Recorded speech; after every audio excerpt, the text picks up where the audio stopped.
Make your homemade upholstery cleaner work harder and lift more dirt with a few targeted technique changes. Start by using a precise mix. Combine equal parts 70% isopropyl rubbing alcohol and distilled water, then add 3 drops of Dawn dish soap for every cup of liquid to emulsify oils without leaving residue. Test an inconspicuous spot first to confirm color fastness, and wait 5 minutes before proceeding.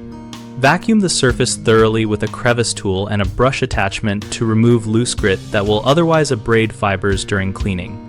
Work in small sections and apply the solution lightly with a microfiber towel rather than saturating the fabric to avoid overwetting and long dry times.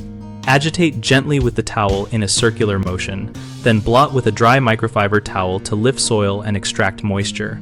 Repeat until the towel shows minimal transfer. Finish by airing the piece in a well-ventilated area and brushing the nap with a soft upholstery brush to restore texture once dry. Common mistakes include soaking the fabric, which can drive stains deeper and promote mold. So always use minimal solution and blot rather than scrub. Heavy scrubbing can fuzz or stretch fibers, so use light circular motions and finish with a soft brush to realign the pile.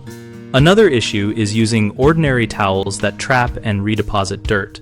So always use clean microfiber towels and change them frequently during the job.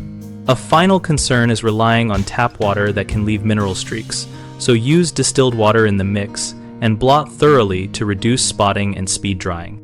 We run bighomeprojects.com to help homeowners connect with local contractors and discover practical home improvement tips like better upholstery cleaning methods. We host a discussion community where homeowners and contractors share experiences, ask questions, and find projects and potential work.